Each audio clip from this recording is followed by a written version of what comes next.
everyone, Joe here from ActionX. Welcome to What's on the Tube, or welcome back. If this is your 11th DC Stargirl episode review, I hope you're all doing well. Hope you're all staying safe out there. Hope you're all being good to each other and all that sorts.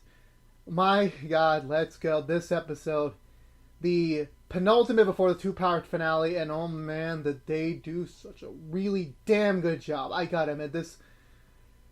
I'm starting to really debate, does this rival the Wildcat episode? For me, as the best episode of the series so far, because all in all, this episode did a lot of things in a small 44-minute. Like this could have definitely been like two separate episodes, but it worked so well as one episode that it just achieves in so many ways that every scene matters, everything was important. Not like obviously some things were set up for the finale or potentially for stuff in season 2. Stuff like that. They did so much, and I was honestly generally surprised, considering where we ended off last week. There was a lot of questions to be asked on where things would take, especially after that traumatic death. But now, yeah, we're after that moment. I mean, this was honestly the calm before the storm, because after coming off the raid, I'll call it, last week to the next two episodes, which is the two-part finale, which is going to be the last battle. This definitely felt like this was the right time to have this moment, because if you try to squeeze this in the finale, it would have been like, it doesn't fit thematically with it, and I really appreciate that they did that, the writers, and I honestly, the cast did such a great job this week. But anyway, enough of me showboating the show. Let's talk about, let's get through the Butcher recap and talk about this week. So, we begin in some weird, like we're starting on horses for some reason. Like, what are we doing on horses? But no, we see the janitor that also had a sword that protected Courtney out a few weeks back from Sheev. He shows up. He's walking along the farmland, looking at the horses. He talks to the farmer, wanting to get one of his horses. The farmer just calls him a dumb old hillbilly, hobo, tries to kick him off his property. This guy just reminds me in this moment like a lot like Old Man McGucket from Gravity Falls. If you haven't seen that show, go check it out. I'll probably do some episode about it in the near future. But with that being said, however, so he falls down, but he's starting to have like this.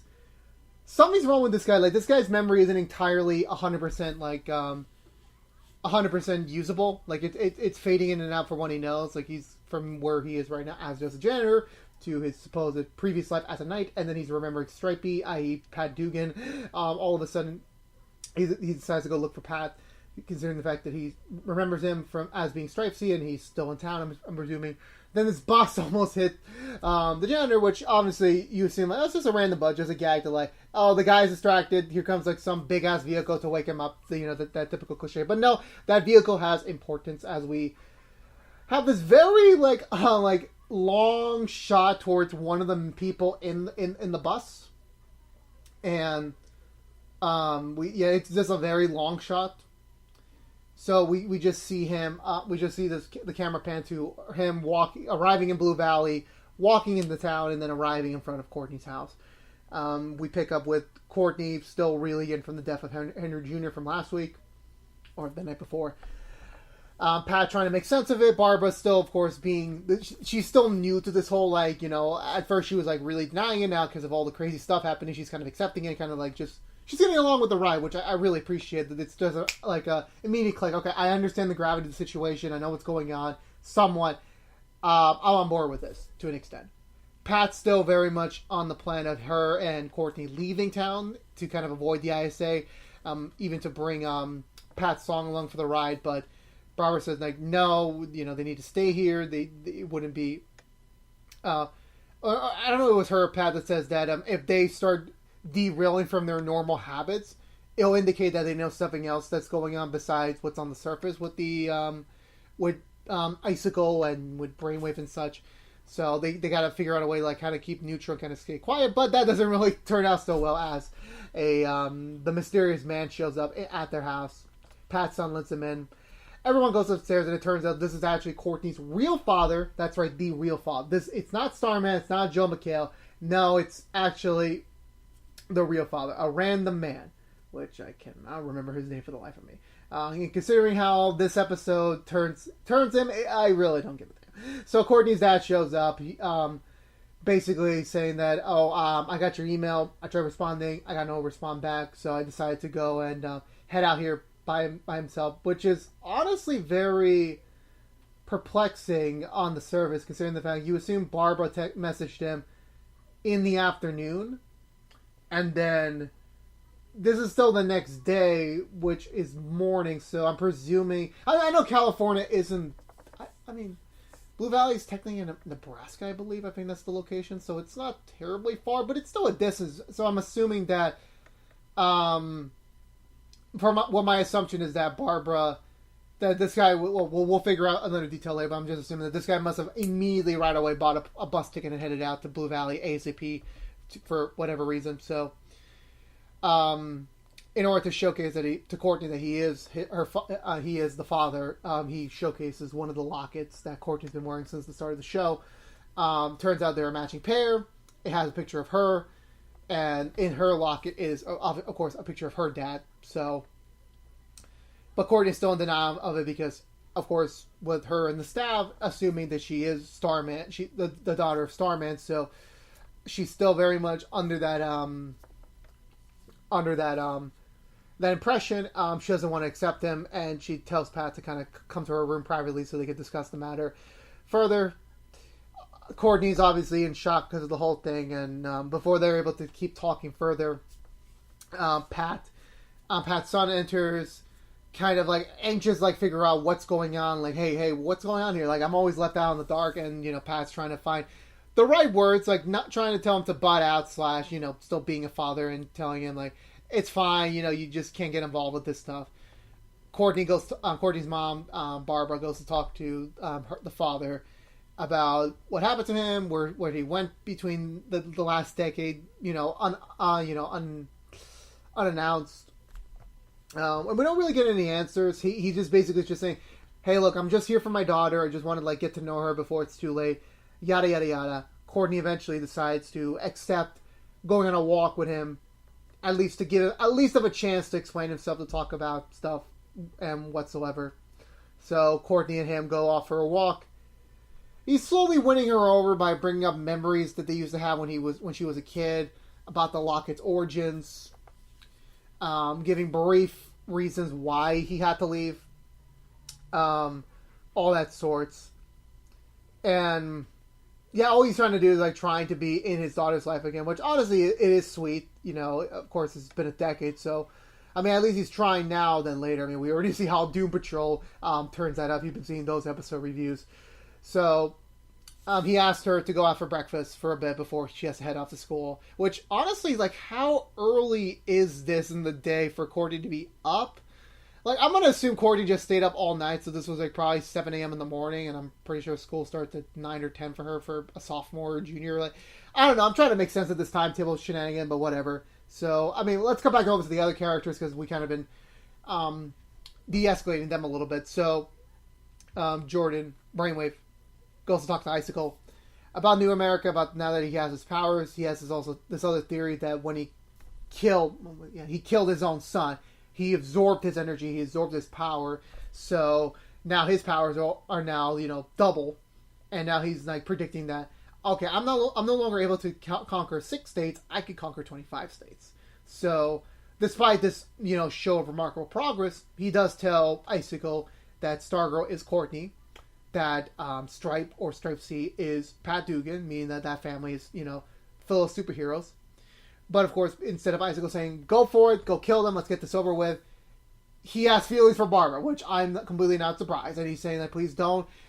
She's going to be traumatized by the death of her daughter, the death of her husband. It's not basically right. And I'm starting to sense some old Snape vibes from Icicle. If you don't know what I'm talking about, Harry Potter, one of the biggest franchises in the world, still even after everything with J.K. Rowling, the Wizarding World, Snape was always kind of perceived to be a bad guy, or kind of just looks like a bad person, and when you know his history, you would see why.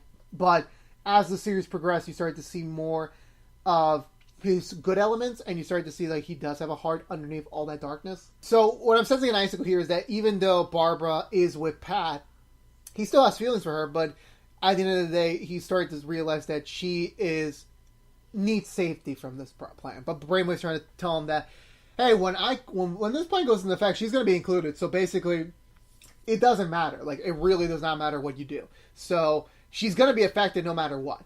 But however, instead of continuing forward, Brainwave leaves to kind of let Icicle kind of have a moment to figure things out on his own.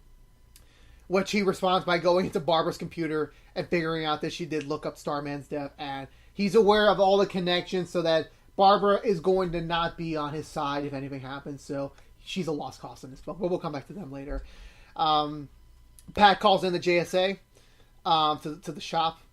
Yeah, basically everyone's playing hooksy today. Like, Courtney's coming in late.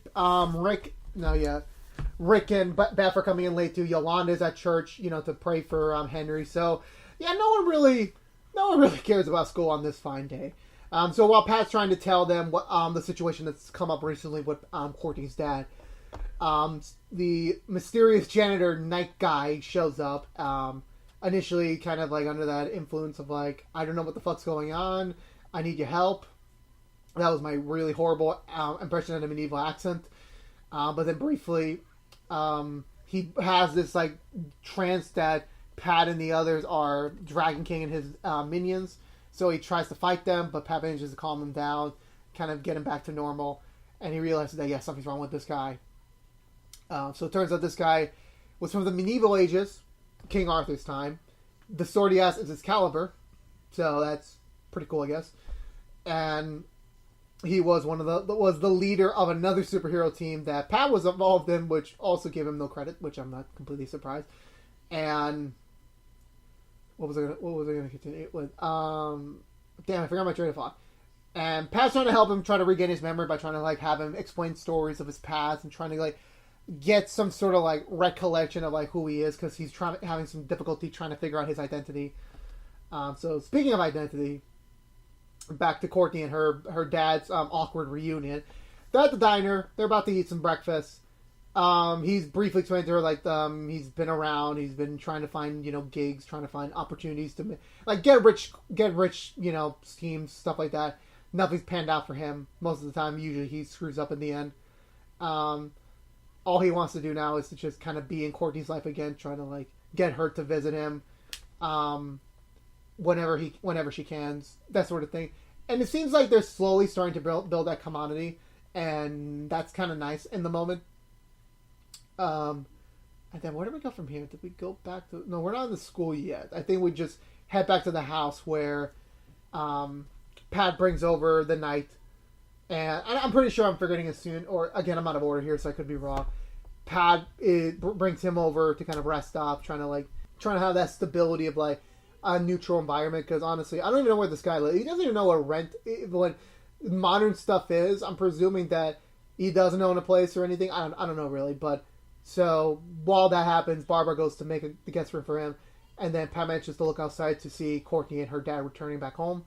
But before Courtney manages to go back inside and kind of say goodbye to her dad stops her to kind of have like one final sit down before he heads back to California. And then the moment he mentioned this specific, I'm like, oh no. Oh, I actually honestly believed you for a second. That was honestly... such a great job in the cast, but also it's such a actual like page of reality of how most of these conversations, these situations tend to go. So he brings up the fact that when his mother gave him those lockets for him and Courtney, he apparently the origins of those lockets were from the early 20th century. Well, not early. When the time of Marilyn Monroe, if I have to like be more specific on my time frame, when these were made for like the elite, for like the really rich people. And the moment he mentioned that fact, I'm like, oh no, please don't tell me this was that Courtney was part of his next get rich scheme. And yes, he did say that, well, if I was to sell them as a pair, I would get even more money. I could put down a down payment for a new place, kind of start a new life, have you come over. And I'm like, no, this guy just completely like, and in one sentence, he literally lost all the respect I built up for him. And it's like, shout out to the actor, shout out to the writing, but like, damn, it fucking made me hate him so much. And the fact that Courtney knew at the moment what she was getting into, and then she just purposely gave him the locket because by this point, like, what's the point of keeping the locket since from when she was 5 to now 15, she had this understanding of like her dad was a good person, but something happened to him. And then when she figured out he was Starman, for the moment, she perceived that like, okay, my dad's a good person, so that's why I'm going to keep onto the locket. But now knowing the truth about her dad, having that image kind of be tainted, it makes sense to why she doesn't want the locket anymore. So she just willingly gives the locket because why would she even bother looking at a picture of a dad who only basically came back to her for at least if she had said no, an attempt for money. So she gave him the locket. He promises to come back at some point in the future, which I'm pretty sure he was never going to, and he leaves. So I'm like, wow, what an a-hole. Pat manages to hear the whole thing as Courtney goes inside, kind of still in shock about this was her real dad. Her dad wasn't a superhero. No, this guy, it was just some bum trying to get some cash. Pat goes to tell her that, hey, I know how you're dealing through right now. If you need somebody to yell at, I'm more than capable to hear your screams. And instead of getting that, Courtney just needed a shoulder to cry on and cries on Pat, which honestly, the framing of this shot when Courtney realizes her real father wasn't the guy who just basically took her locket and for money, but it was this guy, it was this other man who has been guiding her on this superhero journey for about, I want to say a month now, and who's still there for her, even after everything they've been through. Courtney just needs like, no, this is my father. This is my real father.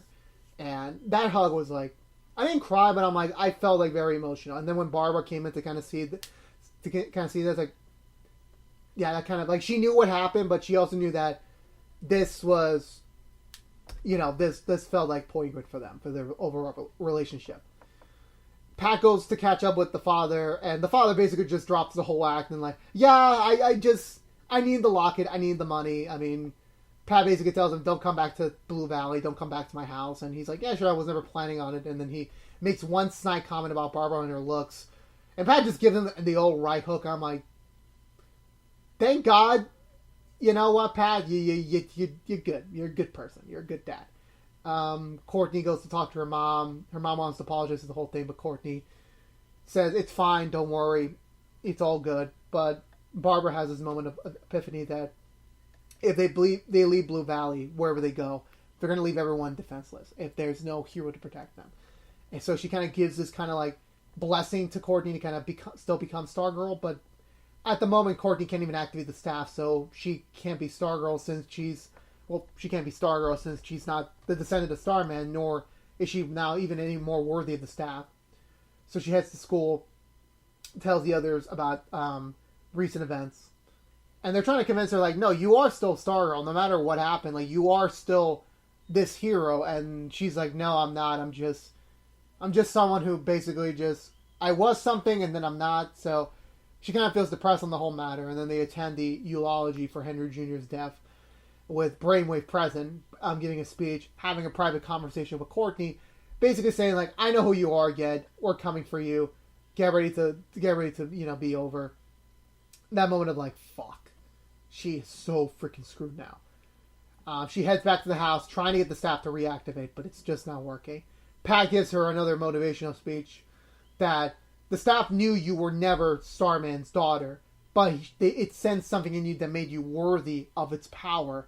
But it took a while for Courtney to realize, and even though later on, Pat goes to talk to Barbara about it, but then Courtney just says, I need both of you to come down here.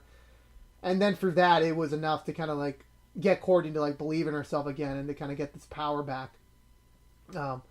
Realizing that, yeah, she is Stargirl, that she is needed to protect Blue Valley and keep her family and friends in the town safe. And the night dude shows in and just says, like, our queen has risen. I was like, never mind.